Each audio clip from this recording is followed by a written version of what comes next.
Hello दोस्तों, एक बार फिर से आप सभी का आपके अपने YouTube चैनल पर स्वागत है। आज के इस लेक्चर में हम बात करने वाले हैं थ्योरी ऑफ इक्वेशन के एक और लेक्चर के बारे में, जिसमें हम बात कर रहे थे ट्रांसफॉर्मेशन ऑफ इक्वेशंस के बारे में, यानी कि किसी भी इक्वेशन को किसी दूसरे इक्वेशन में कैसे कन्वर्ट करते हैं, इसके बारे में हम बात कर रहे थे। तो इसमें हमने अपने पहले रूल के बारे में देख लिया है। तो इस लेक्चर में हम बात करने वाले हैं दूसरे रूल के बारे में, यानी कि किसी भी इक्वेशन को किसी दूसरे इक्वेशन से कैसे कनेक्ट करते हैं, उनके रूट्स को उठाकर उनके रूट्स जो होंगे वो आपस में यम टाइम्स मल्टीप्लाई से बने होंगे, ऐसे इक्वेशन को हमें फाइंड करना है। तो इस लेक्चर में हम इसी के बारे में बात करेंगे। तो बिना देरी किए आइए चलते हैं अपने नोटबुक पर। मेरा नाम है ऋषभ सिंह, आइए चलिए कुछ पढ़ लेते हैं। अगर आप सब इस चैनल पर नए हैं तो नीचे दिए हुए रेड बटन पर क्लिक करके सब्सक्राइब कीजिए, बेल नोटिफिकेशन को ऑल पर सिलेक्ट कीजिए, जिससे हमारे अगले वीडियोज के नोटिफिकेशन आपके पास सबसे पहले पहुंचे। तो अब चैनल को सब्सक्राइब कर लिए हैं तो शांतिपूर्वक कॉपी और पेन लेकर बैठ जाइए और सभी चीजों को नोट करते रहिएगा। हम बात कर रहे थे ट्रांसफॉर्मेशन ऑफ इक्वेशंस के बारे में, जिसमें हम अपने दूसरे रूल के बारे में बात करने वाले हैं। हमने अपने पिछले वीडियो में ट्रांसफॉर्मेशन ऑफ इक्वेशंस के बारे में बात कर लिया है, पहले रूल के बारे में बात कर लिया है, जिसमें हमने देखा था कि अगर कोई भी एक इक्वेशन है तो उस इक्वेशन के रूट से उसके निगेटिव यानी कि अपोजिट रूट से हम दूसरे इक्वेशन को प्राप्त कैसे करेंगे, इसके बारे में हमने देख लिया है। तो अब इस लेक्चर में हम बात करने वाले हैं दूसरे रूल के बारे में, जिसका नाम है to transform an equation into another whose roots are M times the roots of the given equation. ठीक, अब इसके बारे में पहले समझो क्या कहता है। ये बात कहता है कि अगर कोई एक इक्वेशन है, ठीक है, या कोई एक इक्वेशन है, तो इस इक्वेशन का जो रूट है, इस इक्वेशन से हमें एक दूसरा इक्वेशन प्राप्त करना है। पहले तो ये समझो, इस इक्वेशन से हमें दूसरा इक्वेशन प्राप्त करना है। तो इस इक्वेशन का जो रूट है वह इस इक्वेशन के रूट के यम टाइम्स यानी कि यम गुना है। ठीक है, इस इक्वेशन का रूट जो हमारे पास इक्वेशन पता है उसका रूट इस इक्वेशन के रूट के यम टाइम्स है। तो इस तरह के इक्वेशन को हमें प्राप्त करना है। तो इसके बारे में ध्यान से समझो और समझो कि कैसे हम इसको निकालेंगे। तो सबसे पहले हम इसके डेरिवेशन पर चलते हैं। तो ध्यान से देखो, let the given equation be, equation be क्या है, a0 x के power n plus a1 x के power n-1 plus a2 x के power n-2 plus dot dot dot plus an-1 x plus an is equal to 0। और ये रहा हमारे पास पहला इक्वेशन। ठीक है, अब इस इक्वेशन का रूट हमें पता है। ठीक है, क्वेश्चन में दिया रहेगा इस इक्वेशन का रूट, और इसी इक्वेशन के रूट में हम कितने यम से मल्टीप्लाई करेंगे यह भी दिया रहेगा। तो इसके लिए हम सपोज करते हैं, क्या सपोज करते हैं, इफ x जो है x, ठीक है, ध्यान से सुनना, x be a root of equation first. ठीक, इक्वेशन फर्स्ट, इस इक्वेशन का एक रूट, इस इक्वेशन का जो रूट है वह हम सपोज कर लेते हैं कि x है। ठीक, और हमें जो इक्वेशन पता करना है, जैसे कि इस इक्वेशन से हमें इस इक्वेशन को पता करना है, तो इस इक्वेशन का रूट हम मान लेते हैं y be a root of required equation. ठीक, रिक्वायर्ड इक्वेशन, जिस इक्वेशन को हमें पता करना है, तो हम यह जानते हैं कि हमारे पास क्या दिया है कि जो इक्वेशन हमें पता है उसके रूट में हम यम से जब मल्टीप्लाई करेंगे तो हमारा दूसरा इक्वेशन का रूट निकलेगा।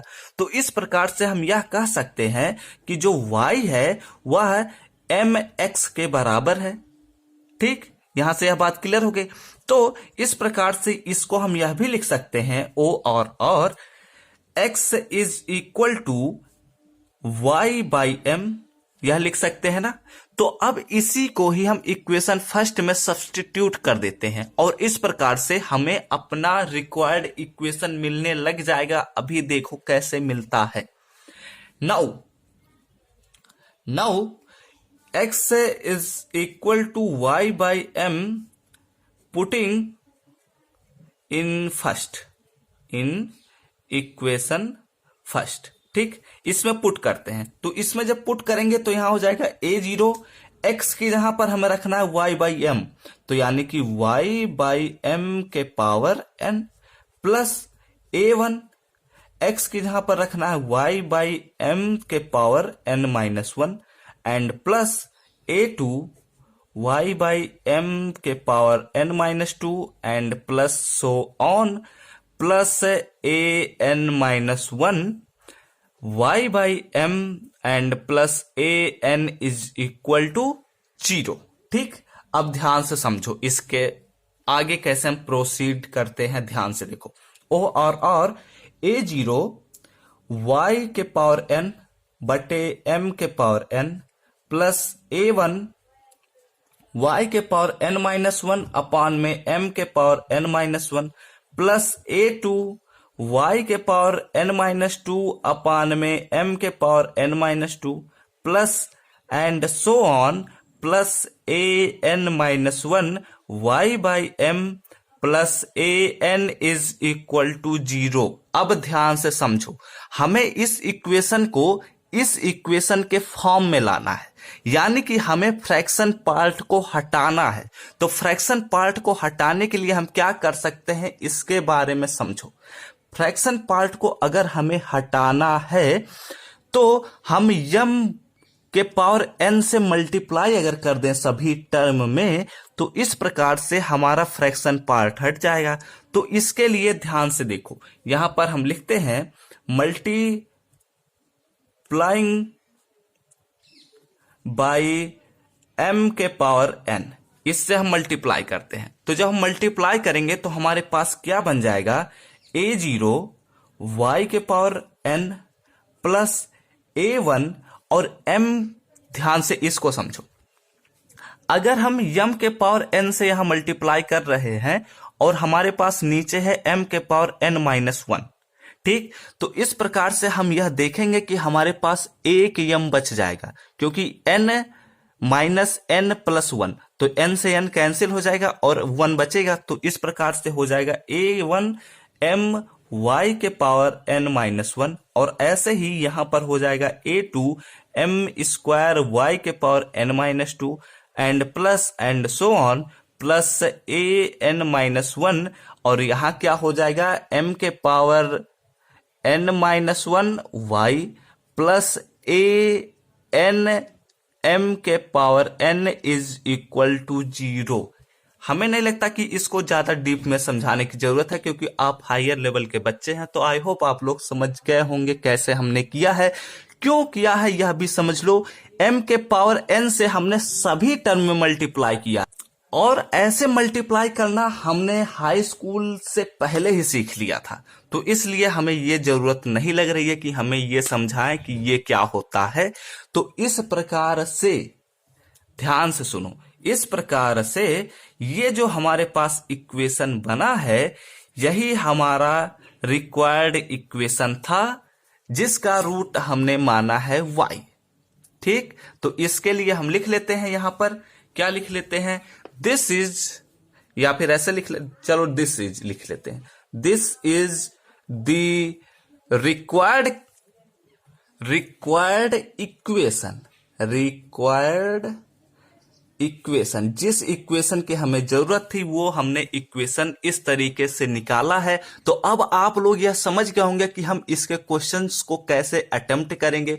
तो इसके लिए चलो अब हम क्वेश्चंस को लेते हैं और उनको सॉल्व करके आप लोगों को सिखाएंगे कि कैसे सॉल्व करते हैं। लेकिन उससे पहले एक जरूरी बात ध्यान से सुनो। अगर आपके पास कोई भी इक्वेशन दिया रहेगा, यहां पर लिख लो नोट, ठीक है, नोट के तौर पर लिख लो कि अगर आपके पास कोई भी इक्वेशन दिया रहेगा, ठीक, जैसे मान लो कोई एक इक्वेशन है x के power 5 plus X cube plus X square plus X plus 1 is equal to 0, ठीक। तो इस इक्वेशन को हमने पहले ही बताया था कि कंप्लीट इक्वेशन और इनकम्प्लीट इक्वेशन क्या होता है। वो लेक्चर आप लोग देख लीजिए, आई बटन पर जरूर मिल जाएगा, वहां से देख लीजिए, नहीं तो आप लोग प्लेलिस्ट में चले जाइए। पहले ही लेक्चर में हमने शायद बताया था कि कंप्लीट इक्वेशन और इनकम्प्लीट इक्वेशन क्या होता है। तो इस इक्वेशन को सबसे पहले सॉल्व करने के लिए ध्यान से सुनो, इस इक्वेशन को सॉल्व करने के लिए आपके सामने अगर यह इक्वेशन है और बोला है कि इस फार्मूले की मदद से सॉल्व करो, तो इस इक्वेशन को सबसे पहले आप कंप्लीट इक्वेशन बनाएंगे, ठीक। जब आप कंप्लीट इक्वेशन बना देंगे तभी आप इस इक्वेशन को सॉल्व करने के योग्य बनेंगे। तो इसलिए यहां हो जाएगा x plus 1 is equal to 0। तो अब आप लोग ध्यान से समझ सकते हैं कि यह एक कंप्लीट इक्वेशन बन चुका है, इसलिए इसको अब हम सॉल्व कर सकते हैं। लेकिन अगर कंप्लीट इक्वेशन नहीं रहेगा तो इसको सबसे पहले आप लोग कंप्लीट इक्वेशन बनाएंगे, ठीक। अब आओ चलो एग्जाम्पल लेते हैं और उनको सॉल्व करने का तरीका सिखाते हैं और सभी क्वेश्चंस को इसी मदद से ही सॉल्व कर सकते हैं।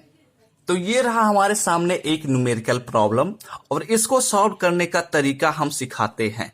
पहले ध्यान से समझो क्वेश्चन क्या कहता है। सबसे पहले किसी भी फार्मूले को अप्लाई करने से पहले क्वेश्चन को समझना जरूरी होता है, तभी आप समझ पाएंगे कि कौन सा फार्मूला हमें अप्लाई करना है। तो ध्यान से देखो, form the equation whose roots shall be -6 time the roots of the equation.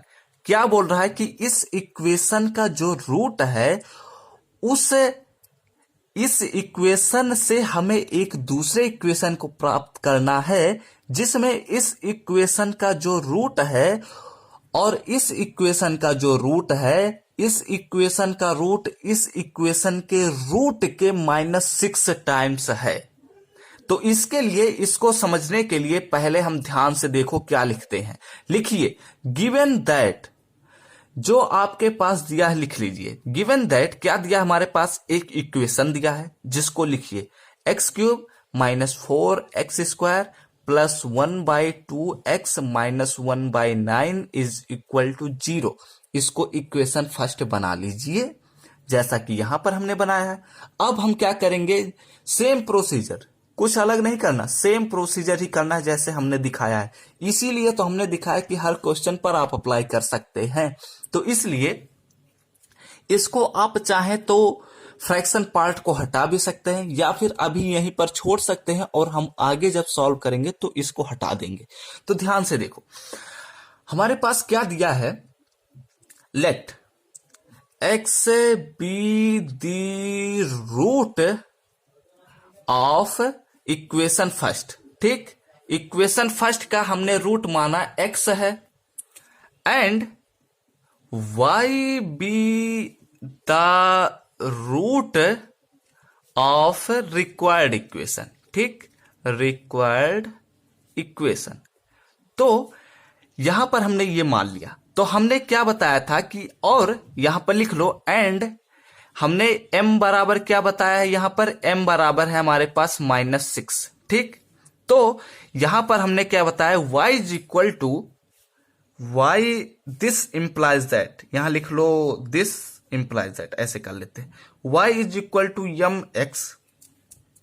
तो हमारे पास y पता नहीं है, x पता नहीं है, तो लेकिन m पता है, तो y इज इक्वल टू हम लिख सकते हैं -6x। इसको लिख सकते हैं और y इज इक्वल टू तो पिछले ही तरीके से अप्लाई करते हैं और x बराबर लिखेंगे, क्या लिखेंगे, y बाई m यानी कि y बाई -6 लिख दिए। अब ध्यान से सुनो, इसी चीज को इसमें सब्स्टिट्यूट कर दो, और जब सब्स्टिट्यूट करेंगे तो नाउ पुटिंग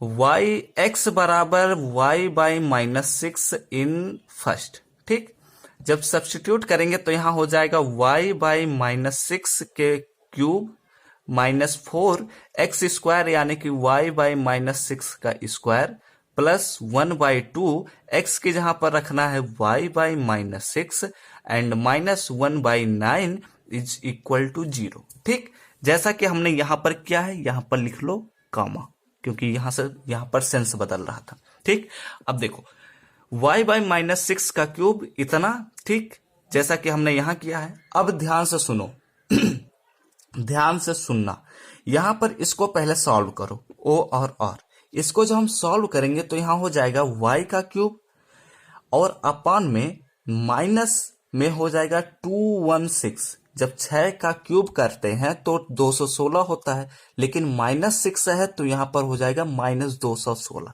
ठीक, अब ध्यान से देखो, यहां पर हम लिखते हैं माइनस। ठीक, अब ध्यान से देखो, यहां हो जाएगा 4 वैसे ही रहेगा और y का स्क्वायर यानी कि 4y स्क्वायर, और अपान में -6 का स्क्वायर करेंगे तो कितना होता है, 6 36। ठीक, अब ध्यान से देखो, प्लस 1/2 वैसे ही रहेगा और y है तो y बाई लिख सकते हैं हम, y 1/2 ऐसे ही रखिए, अभी 1/2 रख लीजिए और इंटू y बाई -6, तो -6 को ऐसे ही रखिए और -1/9 इज इक्वल टू 0। ठीक, अब ध्यान से देखो हम क्या करने वाले हैं। हम ये करने वाले हैं, जैसा कि यहां पर हमने क्या किया था कि जो नीचे फ्रैक्शन का पार्ट है उसको हमने हटाया था, तो यहां पर भी हम ऐसे ही करेंगे, फ्रैक्शन पार्ट को हम हटाएंगे। तो फ्रैक्शन पार्ट को हटाने के लिए हम करेंगे, क्या करेंगे, ध्यान से देखो, यहां लिख लेंगे मल्टीप्लाइंग बाई -216। जब हम मल्टीप्लाई करेंगे -216 तो हमारे पास बनेगा y cube and plus 24y square plus यहां 6 दूनी 12 और 12 से जब मल्टीप्लाई करेंगे तो हो जाएगा, डिवाइड करेंगे तो 18 हो जाएगा और 18y हो जाएगा, और जब हम 9 से डिवाइड करेंगे तो हमारे पास हो जाएगा +24 इज इक्वल टू 0। ठीक, ये हमारे पास रिक्वायर्ड इक्वेशन है जिसकी हमें तलाश थी। तो अब इसको समझ लो फिर से एक बार कि कैसे हमने निकाला है, इसके बारे में ध्यान से समझो, क्योंकि ये सभी चीजें हमें एग्जाम में शायद ना मिले, लेकिन अभी जब हम आगे क्वेश्चंस को सॉल्व करेंगे ना, जैसे Descartes method, Cardan's method, Ferrari method, इन सभी चीजों में हमें यूज होने वाला है। एक तो सबसे पहला चीज ये डेस्कार्ट रूल, उसी में ही यूज हो सकता है। तो ध्यान से समझो बात को। देखो क्या कहता है, पहले हमने इक्वेशन को लिया और हमने इस इक्वेशन के एक रूट को मान लिया, और हमें जो रिक्वायर्ड इक्वेशन था उसका भी रूट हमने सपोज कर लिया, और इन दोनों रूट में क्या रिलेशन है इसके बारे में दे दिया है क्वेश्चन में। तो उसी रिलेशन को यूज करते हुए हमने इस इक्वेशन के रूट को निकाल दिया, और जो हमने निकाला तो इसी को हमने इसमें सब्स्टिट्यूट कर दिया, और इस प्रकार से हमने अपने बेसिक सॉल्यूशन मेथड से सभी चीजों को सॉल्व किया, और लास्ट में हमने अपने रिक्वायर्ड इक्वेशन को प्राप्त कर लिया है। तो इस प्रकार से ही आप अपने बुक को उठाइए, क्वेश्चंस दिए होंगे उनको सॉल्व करिए, और चुटकियों में सभी क्वेश्चंस को सॉल्व कर सकते हैं। तो अब अगले लेक्चर में हम अपने तीसरे रूल के बारे में बताएंगे, जिसमें हम बहुत सारी चीजों को सीखने वाले हैं। वह भी एक नॉर्मल ही इक्वेशन, वह भी एक नॉर्मल ही रूल है, लेकिन उसको भी पढ़ना उतना ही जरूरी है जितना इसको पढ़ना जरूरी था। तो अगर यह वीडियो अच्छा लगा हो तो लाइक कर दो और कमेंट करके बताओ आप सबको यह वीडियो समझ में आया है या नहीं। और ऐसे ही ढेर सारे वीडियोज के लिए इस प्लेलिस्ट के अगले वीडियो के नोटिफिकेशन पाने हो तो इस चैनल को सब्सक्राइब कीजिए। हम सब मिलते हैं अपने नेक्स्ट वीडियो में, तब तक घर पर रहिए, सुरक्षित रहिए, पढ़ते रहिए, खेलते रहिए और आगे बढ़ते रहिए।